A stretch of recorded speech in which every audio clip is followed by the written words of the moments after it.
Bismillahirrahmanirrahim. Assalamu alaykum, hurmatli televizor ko'ruvchilar. Islom va biz programmamizning 11-sonini ko'rishinglarni qizg'in qarshi olamiz. Men Abdullah Yalqin. Qadrli ko'ruvchilarimiz, hammalarga ma'lum bo'lgandek, biz bu programmada har hafta shu soatlarda ekranlarda naq maydonda bo'lib kelyapmiz. Oldi bilan yana biroz kechikib qoldik e'lon qilingan soatdan shu internet masalasi tufayli. Kechirim so'raymiz. Başlangan günden itibaren biz bu güzel dinimiz İslam'ınki asaslık hayatımızga bir yüzünlüş berdiğen hayatımızda doğru düşünmesek nurgun işlerde hata meyap gittiğen meselelerini naydı tefsili şekilde düşünüp çıkış için başlatıp bugün günkü geçen her hafta ekranda buluvatımız Rabbim'in iltifatı bilen bugün hem şunun devamını kılımız programımızda daimlik mehmeni hemala tanışık boğan hürmetli Ustaz Şark Türkistan Ölüm Ana Birlik Azası Abdurrahman Cemal Kaşgari'nin teklif kıldığı kıymetli vaktin çıkarıp kadem teşekkür kıldığı için aldı ben köpten rahmet eytimiz. Rahmet. Allah razı olsun. Kadirlik körmelerimiz hemala malum boğandak her bir programımızda malum bir tema bilen ketivatımız. Bugünkü baş temamiz İslam ve adalet.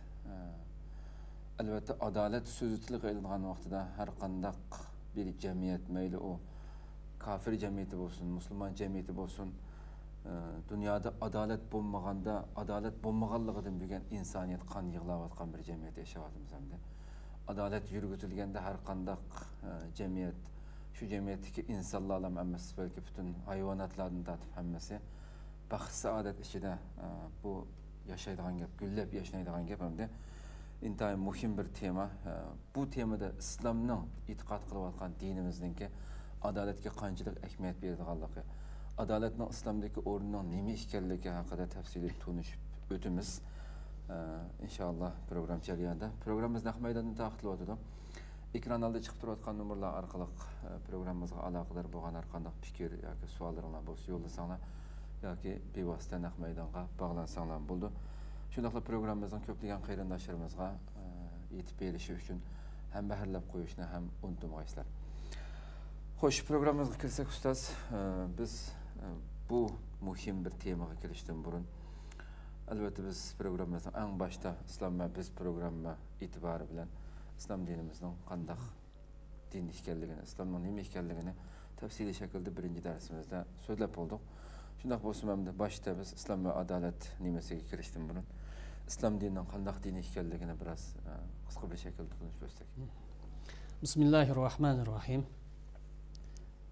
İnsanlarning o'zaro chiqishib xotirjam yashash uchun, aman eson yashash uchun adalet mezoni qo'yib bergan Alloh taolo cheksiz hamsini aytamiz. Hem adaletning nima ekanligini ve qandaq tatbiqlanganligini amaliy ko'rsatib bergan payg'ambarimizga duo salom yo'llaymiz. Biz tema kirishdan ilgari adalet temasi kirishdan ilgari islom qandaq din degan tema haqida qisqacha bir to'xtalish to'g'ri keladi. Islom dini Allohni yakkagona deb e'tiqod qilgan tavhid e'tiqod dindir. İslamning markaziy nuqtasi tavhid e'tiqodga bog'lanadi.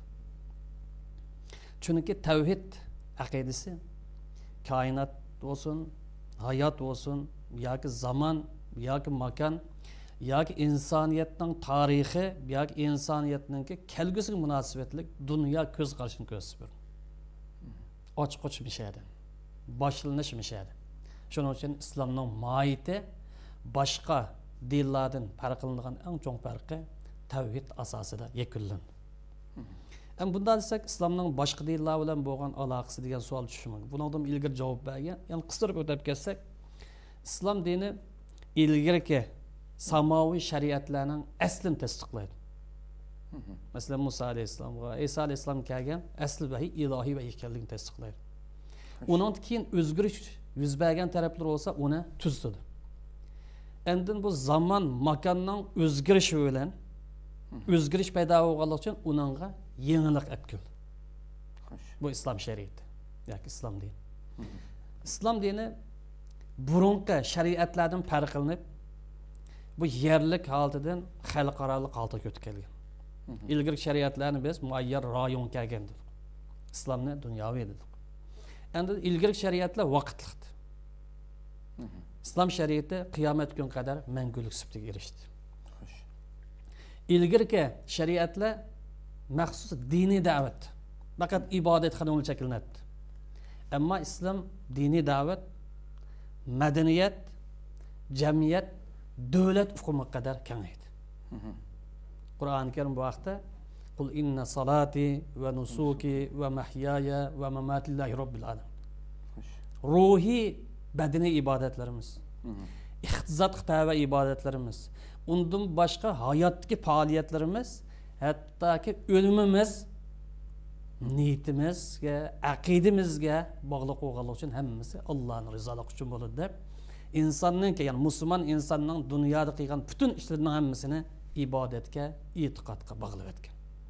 Shunga bir inson siyosat bilan shug'ullansin, iqtisodiy faoliyat bilan shug'ullansin, yoki tashkilotchilik bilan shug'ullansin, yoki qaysi bir fan sohasida kasbiy yetishib chiqqan bo'lsin, uning e'tiqodi sog'lom, ibodati joyida, axloq durust bo'lib qolsa, islomga xizmat qilgan bo'lamiz. Islom xizmat qilgan bo'ldi. Chunki islom bir butun hayot tuzumidan iborat.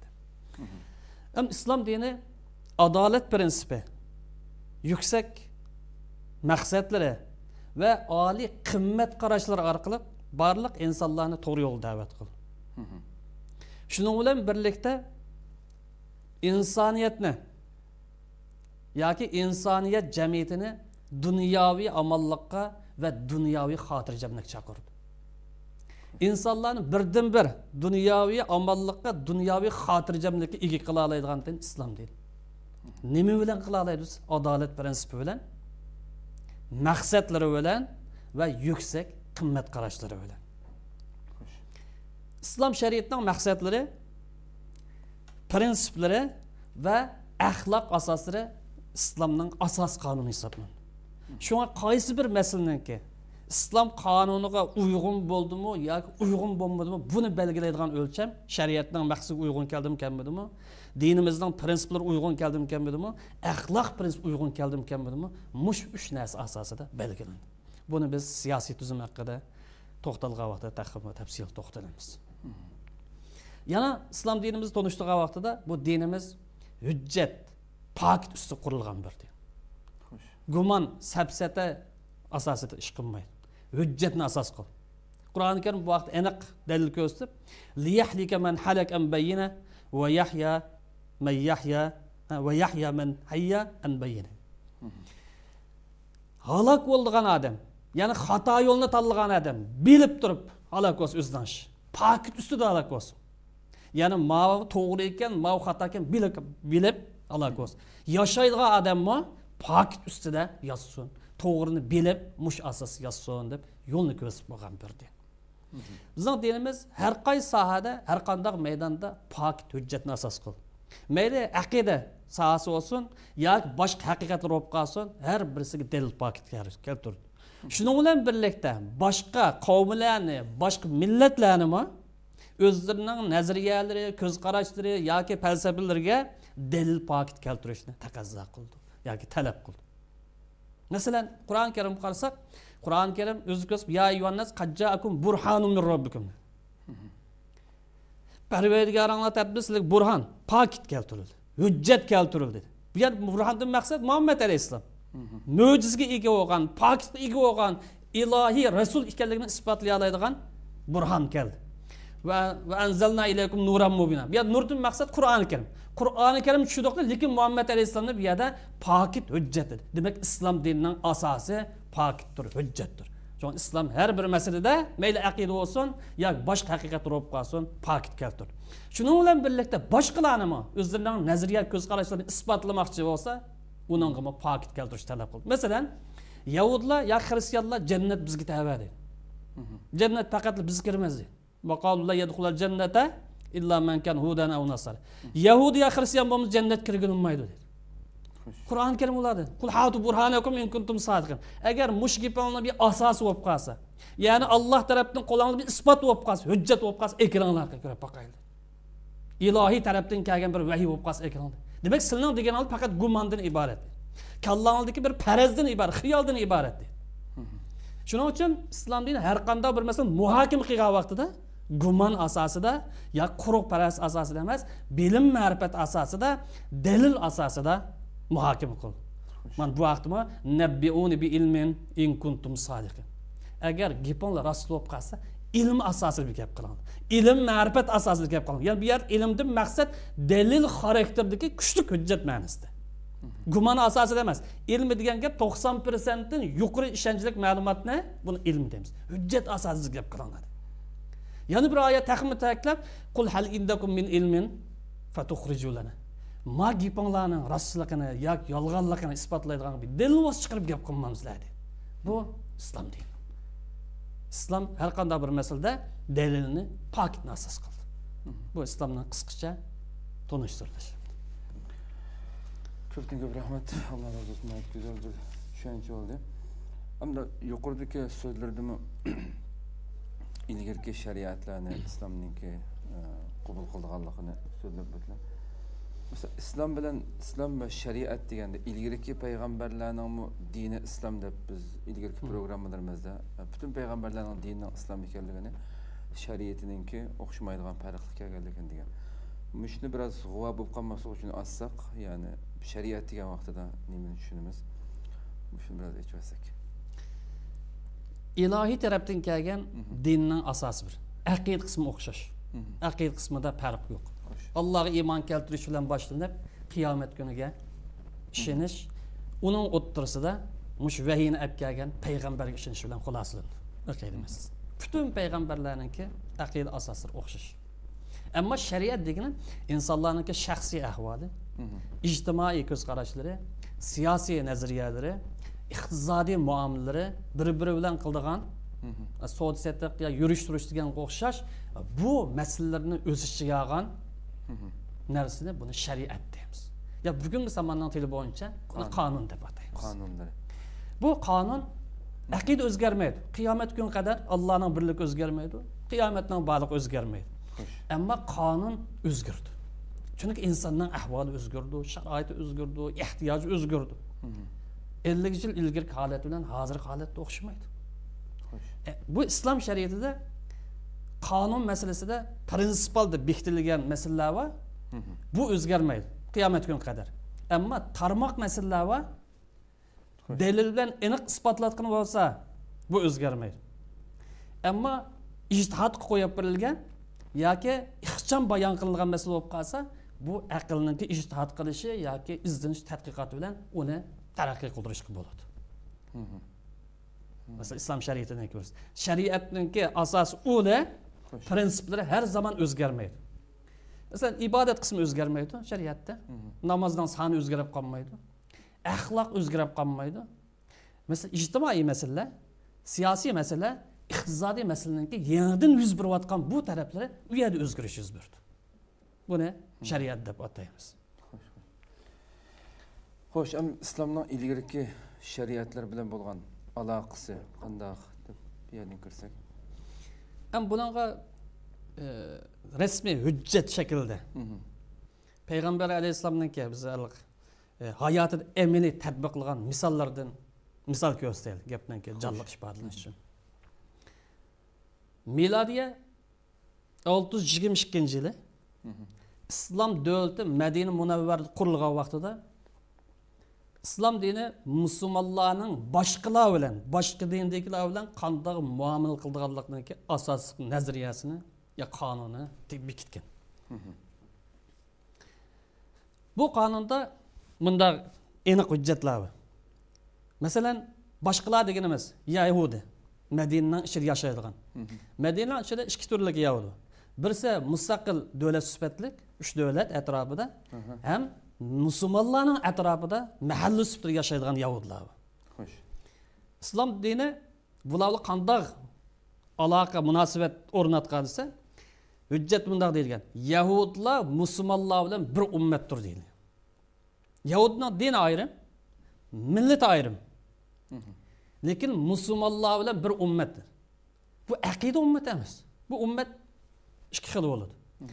Aqida ummati, ya'ni aqida xarakterli ummat degani emas, bir aqidani qabul qilgan insonlar. Masalan, musulmonlarning hammasi dunyoda bir ummat değil. Nimishqas aqidasi o'xshash bo'lganligi uchun. Hamda musulmondan boshqa insonlar ummat degan qatorga kiramdi desa kiradi. Uni ummati da'vat, ya'ni da'vat qilindiganlar.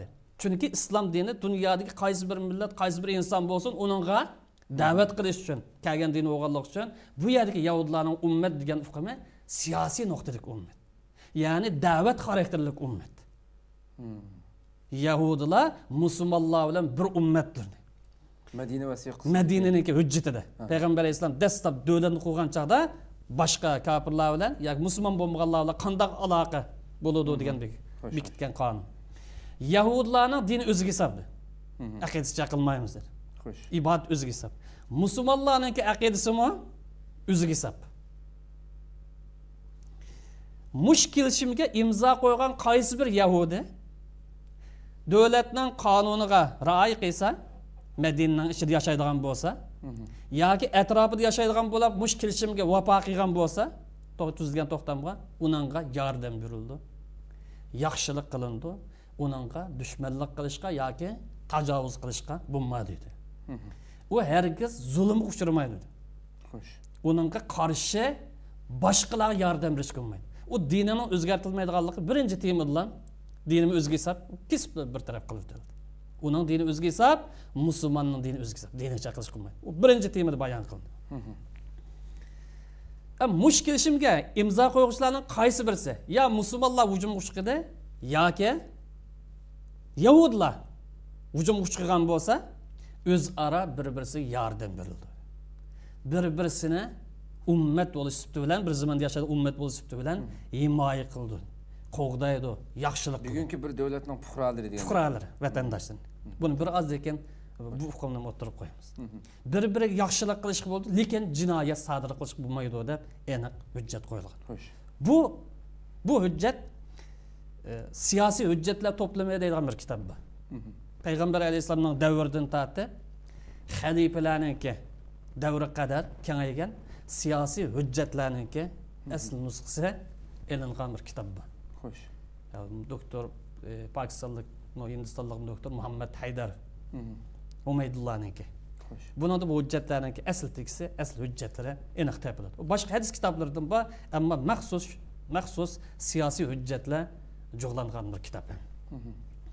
Bu Yahudlar bilan islom davlat qurilgan chaqda dastlab bekitgan, boshqalar qanday muomala qilindi degan hujjatningki bir misoli. Ikkinchi bir misol araylik. Islom shariatiningki boshqalar qanday muomala qilganligi. Endi buningdan 6 yil keyin, biz yuqorida 622-yil dedik. Islom davlatining qurilgan tarixi 6 yil keyin, ya'ni Hudaybiya sulhisidan keyin, ya'ni milodiy 628-yili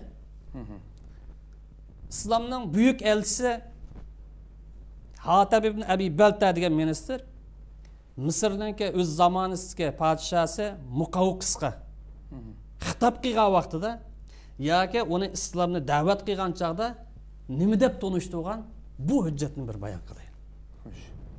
Chunki bu payg'ambar alayhisolamning elchisi. Islomga vakil sifatida so'zlagan bir ministr. Bu sahab shunday deydi Muqawqisga. Muqawqis kim desa? Hristiyan bir podsho. Musulmon elchi Muqawqisga deydi. Hristiyan podsho. Sening dining var. Hristiyan dinda, masalan. Sen bu dinini uningdan bir afzal bir dinni topmay turib herkes tashlab etmaysan. İslam dinini qabul qilsang sen uchun yaxshi deydi. Islom yaxshi bir din deydi. Ma tonishtirish kerak. İslam dini sen uchun yaxshi deydi. O'ylan. Chunki Alloh taolo bu dinni o'zim himoya qilman deb kepil olgan dedi. Bu dinga sening diningga o'xshash unda o'zgarish ahvollari yoki burmilanish ahvollari yuz bergan bir holat yo'q dedi. Musa alayhisalom o'zidan keyin Isa ismli bir payg'ambarning keldiganligini bishorat bergan. Shuningga asosan bizning payg'ambarimiz deb davlat ko'rsatsan, hujjat ko'rsatsan. Uningdan boshqa fakt yo'q. İsa alayhisalom hayot vaqti mo'jiz keldi. Xo'sh. Uni shu zamonda bor kishilar ko'rdi, keyingi insonlar ko'rmadi. Kim bu İsa alayhisalomning payg'ambar keldi, hujjat bormi desa, ilgirki bishoratdan boshqa fakt yo'q. Xo'sh. Shuningga o'xshash İsa alayhisalomning o'zidan keyin Muhammad ismli bir payg'ambarning keldiganligini bishorat berdi. Demak, sen o'zingning payg'ambar bo'lgan İsa alayhisalomni Musa alayhisalomning bishoratiga asosan hujjat qilyapsan, bekityapsan.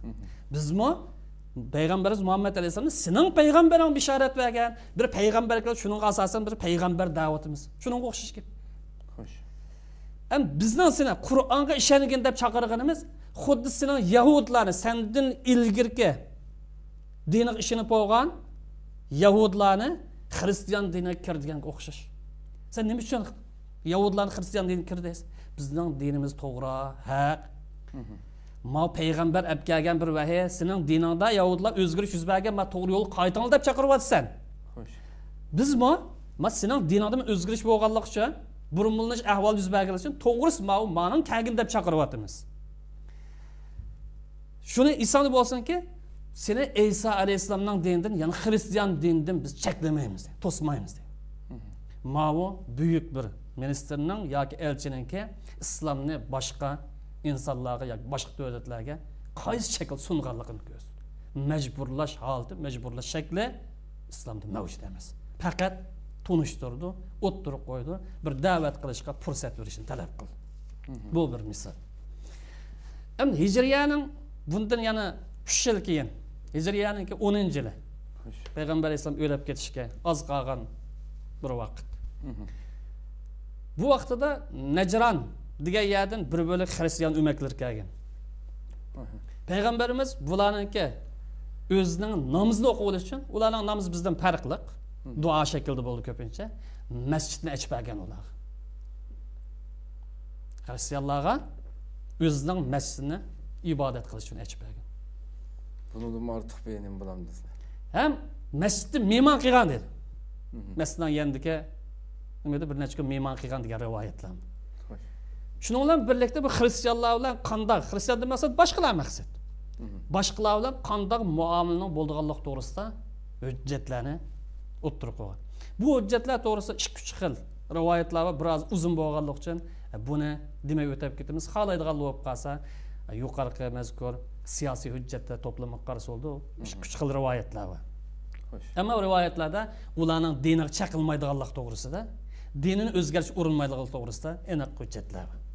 Bu bir misol. Ya'ni islomdan boshqalar bilan qanday muomala qilganlik to'g'risidagi bir misolni ko'rish uchun boshqa bir shakldagi misolni olaylik. Yuqorqisi Yahudlar bilan Hristiyanlar bilan bo'lgan aloqani misol bo'lgan bo'lsa, endi butga cho'qindigan, o'tga cho'qindigan boshqa bir qavmning misolini olaylik. Mesela İranlıklarını misal qadaylik. Mecusi o'z zamandagi Kisra imperiyasi, o'z zamandagi bugungi Sovet bilan Amerika o'xshaydigan bir davlatdir. Xo'sh. Islomning siyosiy va harbiy qo'mondoni bo'lgan Rabi ibn Amir ismli shaxs o'z zamanı Kisra imperiyasining eng chong harbiy generali Rustumning so'ragan savoliga bunday javob bergan. Rustum bunday savol so'ragan, siz kim dedi?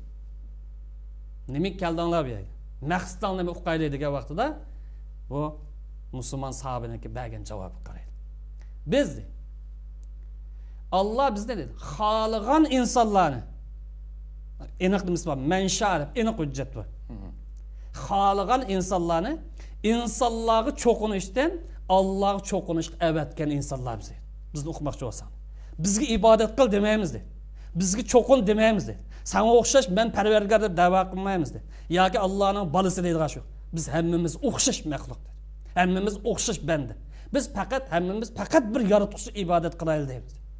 Enin kendi biz xoligan insonlar majburlash deydigan narsa mavjud emas. Xoligan insonlarni insonga ibodat qilib o'zingning obro'yingni to'kishcha, o'zingning izzat obro'yingni yo'qotishcha, erkinlikingni qo'lingdan berib qo'ymoqchi, yolg'iz Allohga ibodat qilib erkinlikni qo'g'da deyish uchun kelgan odamlar biz. Tar dunyo nazariyasidan keng dunyo nazariyasiga chiqish uchun kelgan odamlar biz. Faqatli bizdan to'g'ri.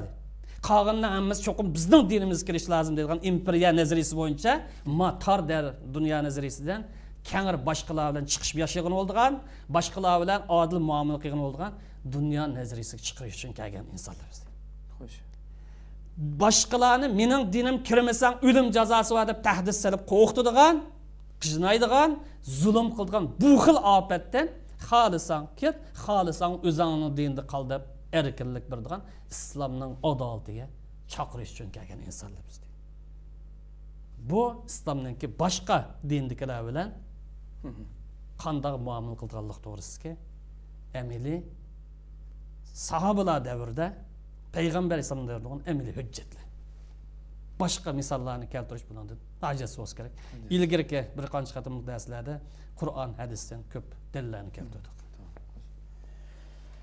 Xo'sh, hamda degan adolat deymizda maxsus to'xtalimizda o'ltirdik. Adolatning islomdagi ahamiyati haqida. Adolat barliq payg'ambarlar kelgan birisi.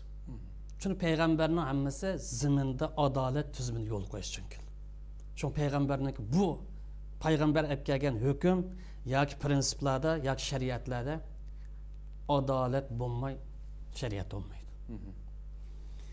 Bu adalet bütün peygamberlerin prensibi olan olsa Müslümanların hısleti hesaplanır. Bir ortakçılık bir tarafı bir şey. Biraz diken nerede bu hısleti her bir Müslümanın biraz toxtalamız. Müslümanның nazarda adalet yaxshi ishninki eng yaxshi hisoblanadi. Va shariatimizga prinsipal qoidaning eng asosi adolatda xulosalandi. Bu islomdagi adolat hayot sohasiniki hamma doirasini o'z ichiga oldi. Mayli aqidada bo'lsin, adl. Islom dini adolatni asos qildi. Bu yerda bu o'ttir yo'l tutdi. Şun çekiden aşırı ötüp ilahın birine çıkıp koymaydı. Ya ki ilahın inkar kılıp bir parvalık kılmaydı. Siyaset de olsun, meyle adliya işleri de olsun, iktizat da olsun, ya başka işler de olup kalsın, hemisi adaletini öz çıkardı. Bu adalet insaniyet cemidir ki insanların ya devletlerinin birbirisiyle muamele kılıştığının asası hesaplanır.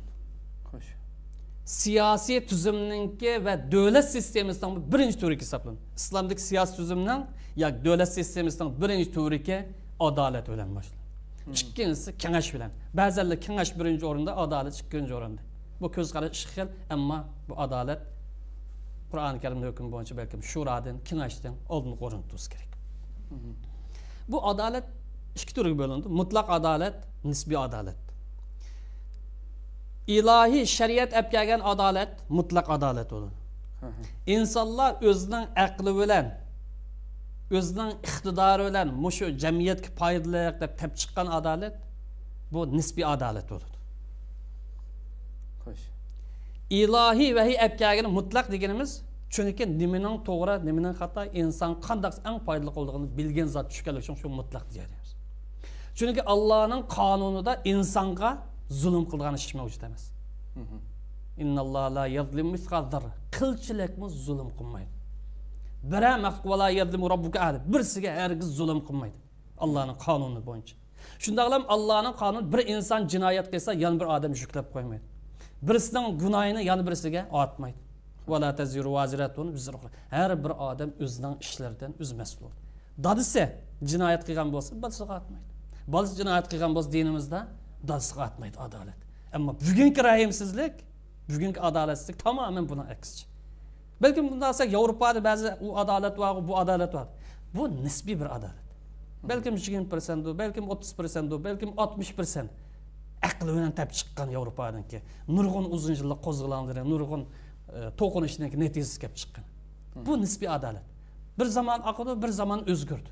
Nemiş kalsa insanların ki, nefsi haişiga kep kalgan bu. Ama bu ilahi adalet, ya vahiy bilen kep gelgen adalet, bu zamanın özgürüşü bilen, makanın özgürüşü bilen, ya şahsinin özgürüşü bilen, ya hakimiyetinin özgürüşü bilen alakası yok. Her zaman müdürlemay, mukum haleti özünün mevcutluğunu saklap durdu. Bu sebepten İslam dini insaniyet cemiyetini himaye kılmak için birinci kılıp adalet tüzümünü yolu koyuyor. Ve her kandak işte her kimne Müslümanlar birinci olup adil iş kılışık buyurgan.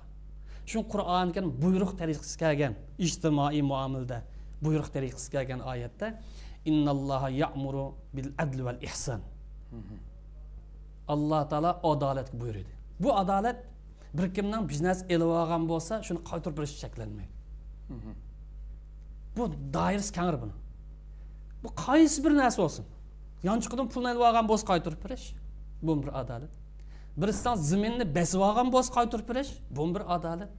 Birisininki obro' chaqilgan bo'lsa, asli keltirish bo'lmasa, uzr so'rash, bu bir adolat.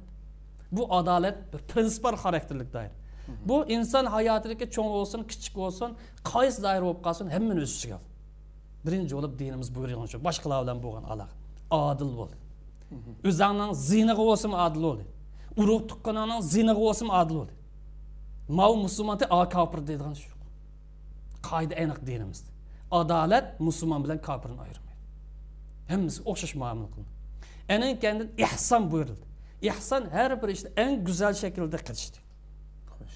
Eng to'g'ri shaklda qilishdi. Va itay zil qurba tuqqanlar yaxshilik bu buning tarmoqidagi masala.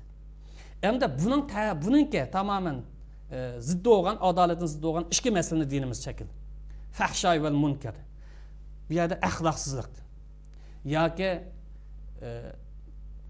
jamiyatni buzib o'tadigan, jamiyatni vayron qilib o'tadigan vahiyning nazarda, aqlning nazardami rad qilinadigan bu ishlardan cheklandi. Munkar deganimiz insonning fikr to'g'ri topmaydigan, yomon ko'radigan ish. Bu munkarningki eng cho'ngi siyosiy zulmdan boshlanadi. Bu tövene masalan nima deydi masalan? Gap tepish deydi. G'iybat qilish deydi, munkar. Yoki tamoshlik deydi, bu munkar. Lekin buning eng yomoni, eng cho'ngi siyosiy zulm, mustabidlikdan boshlandi. Mayli so'zda bo'lsin, mayli ish harakati bo'lib qolsin, adil bo'lish, go'zal qilish buyurildi. Mayli so'z harakat, ish harakat bo'lsin, qaysi doirada, qanday mansabda bo'lishini qat'iy nazar bu odamningki axloqni buzadigan, jamiyatni buzadigan yoki boshqalarningki obro'yini to'kib, odamiylikni dafsanda qiladigan bu munkar ishlarni qilishi umi shakllandi. Endi bu islomdagi adolat, mutlaq adolat bo'lsa, mutlaq adolat. Nimishqas ilohiy va tayanib qilish. Mutlaq adolat bo'lganligi uchun bu hissiyotga bo'ysunmaydi. Mening hissiyotim deydi. Yoki boshqa omilga bo'ysunmaydi.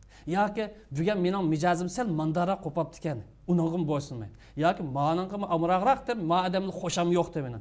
Men davlatga biz yaqinroqdik, men davlat jiroq uningga bo'ysunmaydi. Bu qoida muqim bir qoida. O'zgarmaydigan bir qoida. Sharoit qanday o'zgarib nazar o'zgarmaydigan qoida. Qur'on Karim bu vaqtda aniq dalil ko'rsatib, "Wala yajrimannakum shan'an qawmin." Kim bo'lishdan qat'iy nazar? Mayli yaqin olsun, mayli jiroq olsun, do'st olsun, mayli dushman olsun, bir odam bilan bir adovat sabab bo'lgan bo'lsa, adolatsizlik qilishga eb bo'lsin. Xapulashib qolgan bo'lsanglar, adolatsizlik sabab bo'lmanglar. Ya deydi.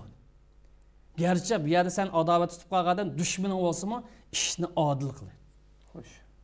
Mav dushman deb zulm yo'lga o'tib ketmaydi. Tajovuz yo'lga o'tib ketmaydi. Oyatning oxirida va aqrut taqvish islomningki zimindagi takror ogohlantirib, qo'l keltirish yo'lida zo'r bo'lib qolsa jang qilib urishdi. Adolat buyurdi. Lekin qo'li kelmadi. Adolat qo'li kelmadi. Haq-huquq qo'li kelmadi. Barobarlik qo'li kelmadi. Erkinlik qo'li kelmadi. U vaqtida dinimiz adolatni qo'lga keltirib urishdi. Va qatilu fi sabilillahi yuqatilakum. Sizlarning adolatni tatib olgan, barobarlikinglarni yo'qotgan, erkinlikinglarni tatib olgan, zimininglarni besib olgan, odam qatori nechinchi o'ringa chiqarib qo'ygan, bu xil dushmanlik qilayotgan odam bo'lsa, Alloh yo'l urishsin dedi.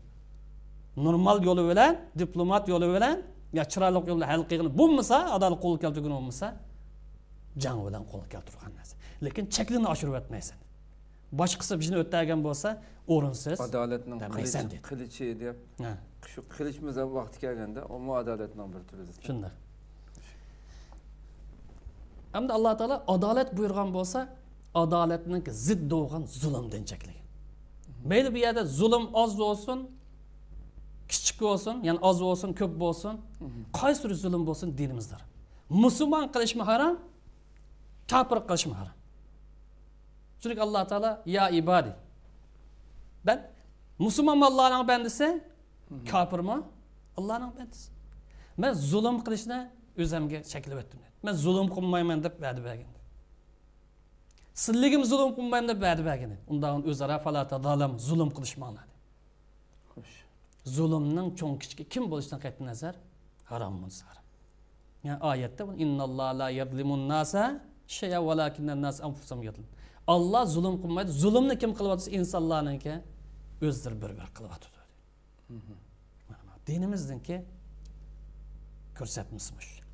Mana qaraydigan bo'lsak, payg'ambarlarning avatilishi va ilohiy shariatlarningki tushirilishdagi maqsad birdan-bir maqsad emas. İnsaniyet jamiyatida adolatni yo'l qo'yish maqsad. Adolatni barpo qilish maqsad. Payg'ambar nima uchun avatildi? Shariat nima uchun keldi desa, insoniyat jamiyatida adolatni turish.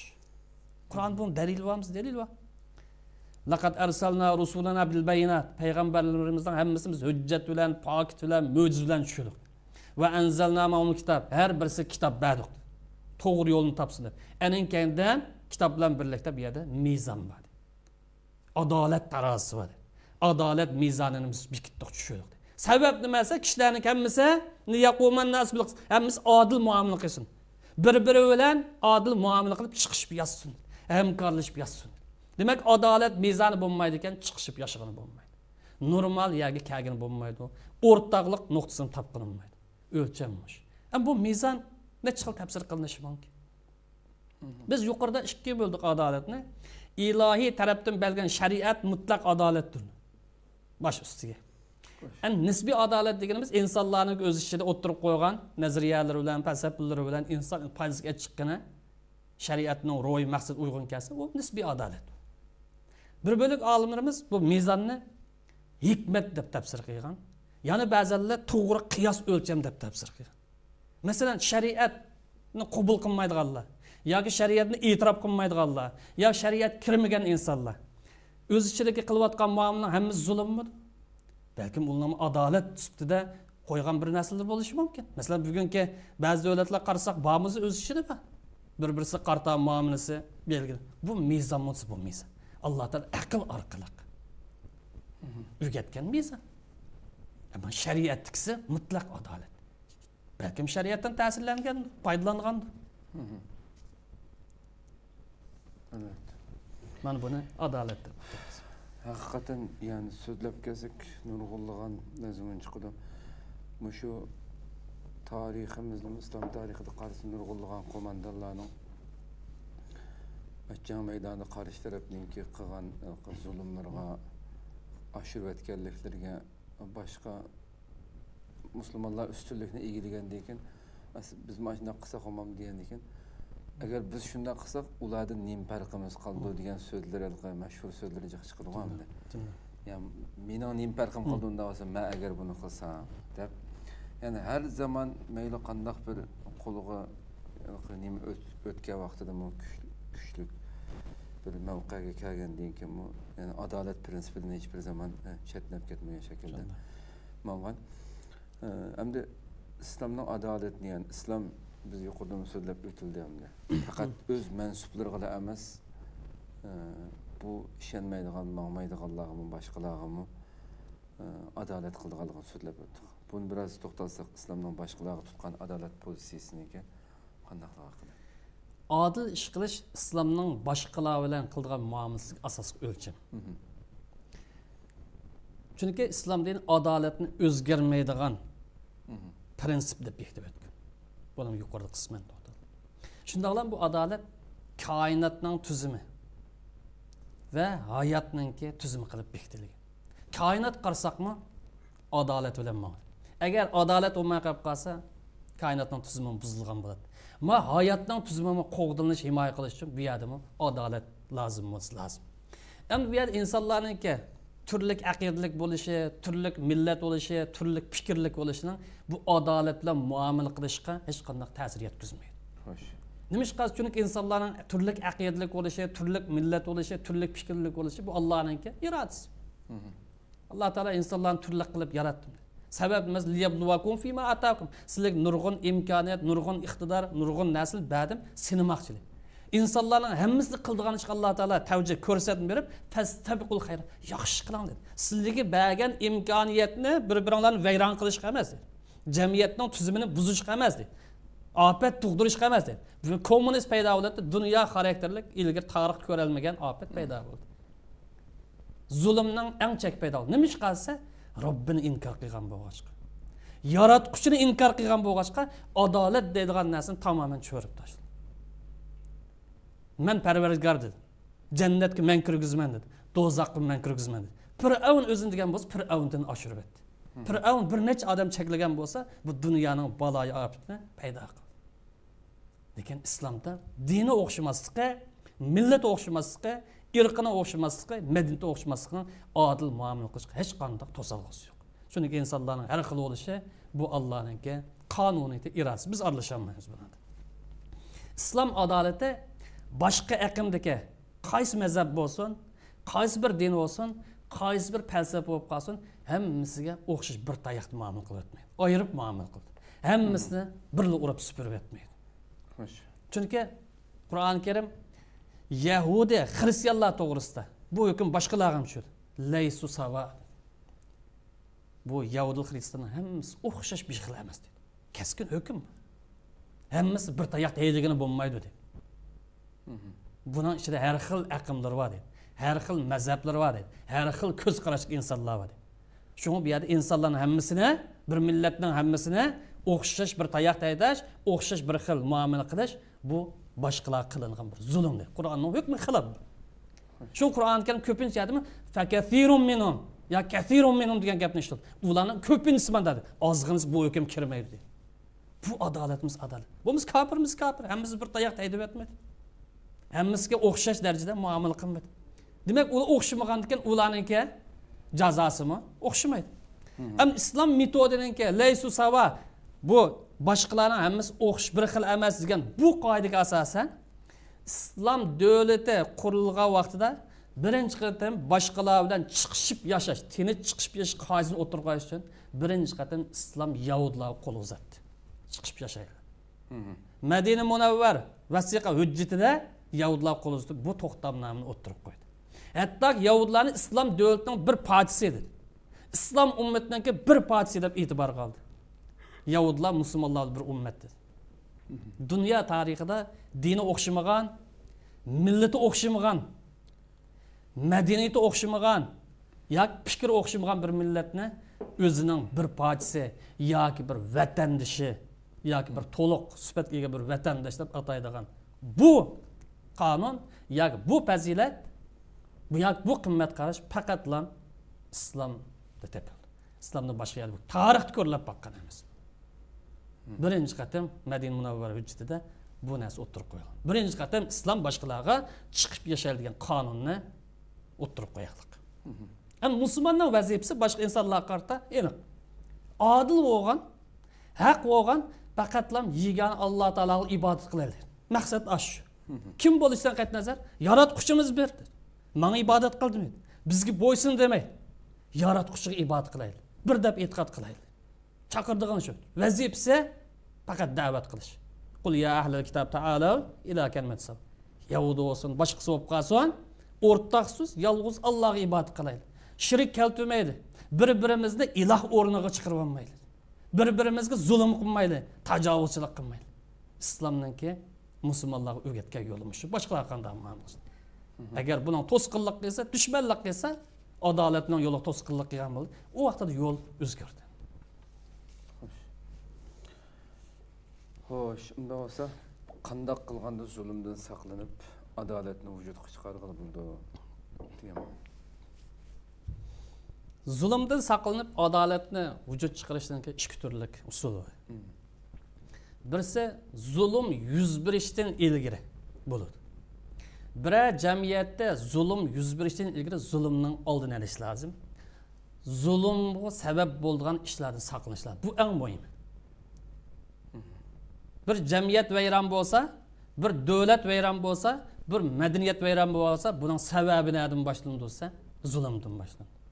Bu zulm birisini so'lab qo'yganlik bilan bizning pulni elib olib o'g'irlaganlik bilan emas. Ma'naviy huquq tajovuz qilish, moddiy huquq tajovuz qilish, siyosiy huquq tajovuz qilish, odamiy qimmatga tajovuz qilish, insonlarga tajovuz qilish nurg'un doiralarni o'z ichiga oladi. Bu birinchi tur. Ikkinchi turi zulm yuz bergandan keyin, ya'ni bir millat yoki bir xalq izilgan bo'lsa, mustamlik tushgan bo'lsa, buningdan qutulishning chorasi zulmga qat'iy bosh egmas. O'zining haq-huquqidan, adolatidan qilchimi voz kechmaslikda qo'l qil. Ham buni bir oz assaq bu ikki temani. Birinchi turi zulm yuz berishi ilgari saqlangan vaqtida endi adolatni qo'g'digan bo'ladi. Adolatni qo'g'dash uchun zulmning oldini olish lozim. Buning birinchi qoidasi dinimizda zulmning eng og'ir bir jinoyat ekanligini, eng og'ir gunoh ekanligini bilish lozim. Birinchi qoida. Chunki payg'ambarimiz zulmni qiyomat kuni ko'rdi, zulm qilsam, az-zulmu zulmat yawmul qiyomat. Zulm qilsang buning hisobini qiyomatda ko'rsatadi. Ma dunyoda ko'ramiz, qiyomatda ko'rsatadi. Ikkinchisi bu zulmning millatni, madaniyatni ya bir davlat vayron qilib o'tilganligini bilish lozim. Zulm qilgan hokimlar ya sultonlar yoki jamoatlar. Uchinchi birisi bu zulmning ichida mustabid xarakterlik siyosiy zulmning boshqa zulmdan eng og'ir ekanligini bilish lozim. Biz ko'pincha vaqt zulm desak bir odamning bir odam bilan biznesini elib olganligini qartib qo'yamiz. Asli cho'ng zolim hokimiyat. Asli cho'ng zolim jallatlar. Xalqning huquqini tatib olgan, xalqning erkinligini bo'g'iyotgan bu zolimlar. Mayli kim bo'lishidan qat'iy nazar, bugungi diktator mustabidlarga o'xshash. Bu birinchi tur. Ikkinchi tur, navod bir millat xafalık qolgan bo'lsa, zulm kirib qolgan bo'lsa, bu zulmni yoki mustamlik tushgan bo'lsa deydi. Bundan qutulishning birinchi yo'li zulmni qabul qilmaslik eng aytilish lozim. Birinchi shart. Zulmga qat'iy bosh egmaslik. Qanday sharoit qilib qolsin, qanday bir vaziyat duch kelib qolsin, zulmga qat'iy bosh egmaslik eng aytilish lozim. Qanchalik tayoq yeyishdan qat'iy nazar, qanchalik haqorat kuchirishdan qat'iy nazar. Adolatni qo'l keltirmayman deydigan zulmga millat xarakterlik har bir shaxs bu anglitildirish. Zulmning ishida mustamlikaga uchib qolishi iborat ma zulmning boshqa zulmning hammasi besib tushirganligini man aniq tonish lozim. Ening keyin mustamlika uchib qolsa bir millat bu o'zining kimligini, madaniyatini, tarixini, tilini, odamiyligini, qimmat qarashligini yo'qotib boshqa bir maxluq aylanib qolganligini ma'ni aniq bilish lozim. Tarixdan saboq olish lozim. Endi bizga o'xshash mustamlikaga duch kelgan millat mazlumdan qutulishdan birinchi yo'l nima degan savol tushishi mumkin. Biz zulm ichida. Hozir biz yashayapmiz. Adolatimizni qanday qo'l keltiramiz? Buningki birinchi sharti mustamlikini qabul qilmaslik engini yetilish lozim. Yoki boshqa ifodalarga vaqtida mustamlikini qabul qiladigan ideyadan har bir Uyg'ur, har bir musulmon qutulish lozim. O 6% adam, 5% adam qolgan odamni tatib ma'lumot so'ramaydi. Hech bo'lmagan chaqda 50% odam mush ideya kelsa qolganiga ta'sir ko'rsatadi, qolganini so'rab ma'laydi.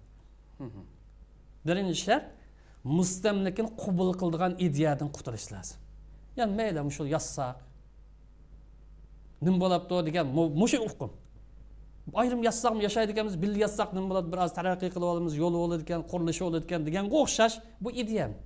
Yo'q boshqalar zulm qilyapsimi, bu zulmni his qilmaslik.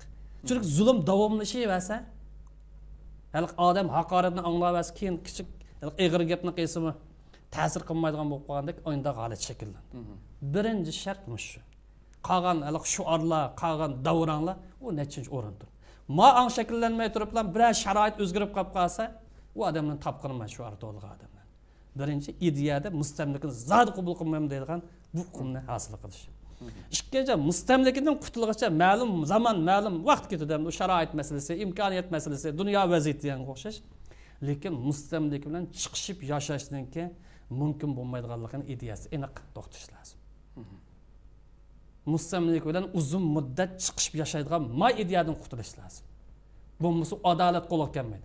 Mustamlika zulmning ustidagi zulm. Buningda qilchimi adolat yo'q. Bu o'ngshilib qoladi u bo'lsa, iblis o'ngshilib qolib qolsa, bir solih, yaxshi bir shaytonga aylanib qolib qolsa, bir yaxshilik keladi degandan boshqa farq yo'q. Iblis o'ngshilishga ishonsa, mustamlika yaxshilik degan ishonsa bo'ldi. Ham iblisning xarakteri qanday bo'lsa, bu mustamlikning, bo'lib mustamlikning ichida yaratqushini inkor qilgan bu rezil kommunistlarning xarakterini buni aniq bilish lozim. Bu iblisdan o'tadi. Hech bo'lmasa azroq yadim bo'lsin bir nimasi bor uningki. Yaratqushini inkor qilmaydigan bir xarakter bor. Insonni ozdiraman dedi, butun aslidan qilaman dedi, lekin Allohni. Lekin ma'noda umi yo'q. Şuna hayat deydigan narsa yo'q. Yolg'onchilikni tonnalab qilsam xijilib olash deydigan narsa yo'q. Tagidan tortib madaniyati yo'q. Odamgarchiligi yo'q. Endi mustamlik zolimlar qattiq ishonmaslik lozim. Xo'sh. Uning va'dalari bo'lsin, xabarlari bo'lib qolsin, qachonki bu mazlum millatlarga zolimlar hargiz uning manfaati uchun ish qilmaydi. Bir ish qilib qolib qolsam, kaynidan bir cho'ng bir foydani ishlab chiqadi. Shuni davomli hiris bilan, davomli diqqat, sezgirlik bilan muomala qilish lozim. Yaxshilanib ketdi deydi, ertaga uningki natija chiqadi. Ko'raldi bu masala. Misol keltirish ketmaydi. Xo'sh. Ideya jihatdan ular mayl bo'lib ketmaslik. Orlaqılda jiqqi bu bunaki misollar bu tarafdan o'qiganlar. Men minki o'qan deydi, men ziyoli deb atalganli bo'lsin, yana bir atalganli bo'lib qolsin. Burunqi 40-50 yildan oldin boylis bir odamdan 40 qo'yib ekan, hozir 40 qo'y deganda eng oddiy bir kadrmi, ish xizmatchimi ola oladi deb. Shu yergacha akkaga bu nimasi? Ideya jihatdan mayl bo'lish. Mana bilan bir yashapdi, burunqi cho'ng baglarni 40 qo'yib olgan bo'lsa, hozir mendagi bir gadaymi 400 qo'y ola oladi. O'tirib qo'yal nazariyalarni. Bu bir oddiy bir misol. Mayl bo'lish. Xo'sh. Sharoit qanday bo'lishdan qat'iy nazar, mayli qaysi zamonda yozsin, qaysi makonda yozsin, qarshilik bildirish ruhini men yo'qotib qo'ymaslik lozim. Men bu vaqtda qachonda bir kun bo'lmasa, adolat qo'lga keldi, zulm shu vaqtda tugaydi. Endi buning aksicha qachon bir millat mustamlik zolimlarni madilaydigan yer kelib qolsa, Xo'sh. yoki ularni yaxshi edi deb baho beradigan yer kelib qolsa, yoki ularni hokimiyat tayinib jon boqadigan ayda bir ko'y kirib olgan bo'lsa, bu millat eng og'ir halokatlik qadam qo'ygan bo'ldi. Qur'on ham bu to'g'rida aniq ogohlantirib, "Va la tarkanu ilal lazina zalamu fatamassakumun nar" dedi. Zolimlarga yon bosmanglar. Zolimlarga moyin bo'lmanglar dedi. U tarafga o'tib ketib qolmanglar dedi. Fatamassakumun nar. Ko'gilkanglar bor bunday. Ahirettim göremiz, ma dünyada bu narni ko'rayapmiz. Ma dunyoning do'zaxini ko'rayapmiz. Bu bakatın deyilgan gap emas. Bu nima uchun bu davomli firavnga ishlatamiz? Firavn degan har zamonda bor. Bu misol u. To'g'ri. Va malakum min dunillahi min awliya. Yo'l Allohga tayinishdi. Yordam berishmoqchi bo'lib qolsang, Allohning yo'lini tutibman. Boshqasi sana yordam berolmaydi. Bu oyatga va la tarkanu ilal zalim, zolimlarga mayl bo'lmanglar degan. Nima degan gapsa? Ularning harakatlarini ideya jihatdan qo'llash. Ya'ni zolim mayl bo'lib ketgan, zolimlarning harakat ideya jihatdan bek xato emas, bek og'ir darajada zulm yo'q. U bu degan bo'lsa ideya jihatdan qo'llaganlik, mayl bo'lganlik.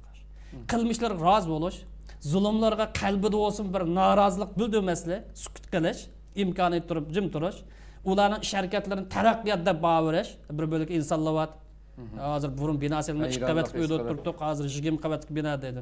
Mesela ayndaq deydi yaqincha va o'z millatini azoblashga yantayoq bo'lish demakdir. Buni zolimlar mayl bo'lish deymiz. Ham zolimning ideya jihatdan mayl bo'lganlarning azobi mushunda bo'lsa, ham zolimlarga o'zini setib etgan, o'zining millatiga ta'tir xizmat qilayotgan, jasuslik qilayotgan yoki zolimning butun safiga o'ziga o'tib ketgan u mayl bo'lishdan so'ng bu odamlarniki dunyoda oxiratda qanchalik jazo qildiganligini buni Alloh o'zi bildi. Yo'l mushsha, ishningki beshi mushsha. Millat qachoniki zulmni qabul qilmasga o'zi yetildirsa olsa, mustamlikadan qutulmoq boshqa yo'l yo'q degan mush ideya kelsa yo'l ochiladi. Agar bu ideya kelmasa, zulmni asli yashaymiz. Mustamlikaning o'zi zulm. Belki Amerikalıklarınki mustamlikisi, İngilizlerin mustamlikisi bo'lgan, mesela Mısır bo'lgan, boshqa yer bo'lgan. O biraz farklı. Nima qilsa, o nima bo'lsa bir yaratqushini e'tirof qildi. Lekin ma'noda o narsani mavjud emas. Shu hayo mavjud emas, vafo mavjud emas, va'dasiz turish mavjud emas. Yana bir narsa mavjud emas. Yo'l mush adolatni qo'lga keltirishdan. Zulm degan vaqtida nəhayət çoğun hukumlarını hemen açtıqda sizin başta söyləyib ötürdük. Biz normalde zulüm degan söz tilg'angan vaqtida ya birisini men neydi o'ylash yoki bo'lmasa biz yashayotgan hozirda bir Xitoy tajovuzchilari qilayotgan nimadek biz mo'min musulmon bir hayotida har sohasida oilasida nurg'unlagan hammasi shu nurg'unlagan mushlarni o'zgartirish kerak-ku deyman. Ya'ni bu. Shunda. Buning sababi nereden kelib chiqdi desa, hatto shirkdan tatib inna zulma la shirkun O zulmning bir tarmoqi deydi. Ha, tamam. Bu nereden kelib chiqdi? Bizningki ibodat ufqimizningki naqadar tariyib Tarayıp ketganligi. ketganligidan değil mi? Hayot sohasidan chekinib ketayotganligimiz. Faqat o'zimiz bilan oilamizdan ichidagi bir masjidga cheklab qo'yayotganligimiz o'zimizningki hayotini mishadan kelib chiqadi. Bu musulmonning hayotning butun doirasini o'z ichiga oldi. Mayli lider olsun bir davlatning, mayli tadqiqotchi olsun, mayli ucharchi olsun yoki qo'mondon bo'lsin, u islomningki bir a'zosi musulmon bo'lsin. Bu modern tushunish lazım. Qaysi bir sodiq xizmat qilayotgan odam islom uchun xizmat qilaman deydigan mohil ruh bilan yozsa, u endi samimiy musulmon bo'ldi. Masjidga chaqib musulmon jamiyat chiqqan vaqtida xuddi islomni tava emasdak, bu dunyo uchun kurash qilish, bu dunyo uchun xizmat qilish, xuddi islomdan ayrim narsadak ta'tur hukmga saxta dindorlik kirib olganlik bizni bugungi holatga keltirib qo'ydi. Şun bizning ibodatni ko'pincha shaxsiy ibodat markazlashib, ijtimoiy xarakterlik ibodat, jamiyat xarakterlik ibodat, bu ibodat bizda chekilinib ketgan yoki tor doir kirib qolgan. Chataq ashar chiqqan. Xo'sh. Bir savol var. Bu adalet meselesinde so'zlab o'tdinglar, masalan, islomga nisbatan bo'lgan bir adalet qarshi tarafga buningga ishonmauvchilar uchun adalet bo'lmasligi mumkin, uning erkinligini bo'g'adigan bo'lishi mumkin. Mesela bulup mu kız ayarlar meselesi de bu siz için bu adalet, başkalarına adalet olması mümkün. Siz bunu kandak neymi onşuk oldu yani. İslam başkalarına akidesini özden kiydi. İbadeti özünün ki akidan boyunca kesan buldu. Hem İslam cemiyetinde yaşaydıgan olsa bir insanla kız oğullar münasebetinde daireden çıkıp gelse o adalet de qaralmaydı. Nima uchun ise ahlak buzuldu. İslam dini cemiyetini qo'g'dash uchun ahlakda iborat cho'ng sipildan birini qo'ydi. To'y qildi. Xo'sh. Agar o ko'chada egizpas yo'llarda yurib o'zining erkinligi bilan kelsa, bu nega bor bo'lsa, bugungi jamiyatimiz qarab boqing. Ishbiyonlikning ko'pinchisi, ruhiy taslimiyatchilikning ko'pinchisi yoki irodasizlikning ko'pinchisi nereden kelib chiqyapti? Jur'atsizlik nereden kelib chiqyapti? Allah bilan bo'lgan aloqaning uzilganligidan kelib chiqyapti. Shaytonning yo'li qadam qo'ygandikan, kim pul versa, kim mansab versa, kim huquq versa, shuni dapchaldigan yo'ldan kelib chiqyapti. Bu natija nima keldi? Bugungi xalqning azroq bir tik to'g'izlanmaslik yoki o'rnidan qo'zg'almasligining sababi axloqning buzilganligidan kelib chiqyapti. Axloq yo'qoldi, madaniyat yo'qoldi degan gap. Millat yo'qoldi degan. Millatning mavjudligini saqlash uchun axloqni himoya qilish lazım. İslamning maqsadi jamiyatni himoya qilmoqchi, millatni himoya qilmoqchi. İslam erkinlikning bir lekin mas'uliyati bo'la. İnsanning tabiiy xarakteriga yoki ehtiyoj bor ishlarni islom dini cheklamaydi. Lekin boshqalarning huquqiga, boshqalarning obro'yiga, boshqalarningki izzat sharfiga ta'sir ko'rsatish uni cheklaydi. U qandaqdir boshqalarning erkinligini cheklaganlik emas. Masalan, badanning jinsiy ehtiyoji bor, to'y qildi. Yo'l qo'ydi o'z yo'li bilan. Ammo boshqalarning obro'yiga ta'sir yetkazish yoki rozi bo'ldi degan taqdirda qiz bilan o'g'il fasodchilik tarsa, axloqsiz tarsa, bu yana jamiyatning huquqiga ta'sir yetkazadi. Bu jamiyatni vayronchilikqa ekkirar. Mana bugungi bizning realligimiz shu. Ko'p rahmat. Allah razı olsun. Gayet güzel içip verildi. Vaktimiz mi? Tuşup kaldı inşallah. Kiler saatte ayrım bir. Tamam şans. Kadirlik görülmelerimiz şuna kılıp bugünkü 11. saatimiz mi? Müşahede ahırlaştı. İnşallah Rabbim ömür verse yani bir haftada yani şu saatlerde görüşükçe aman bol gayslar. Selamun Aleyküm ve Rahmetullahi Teala ve Berekatuhu.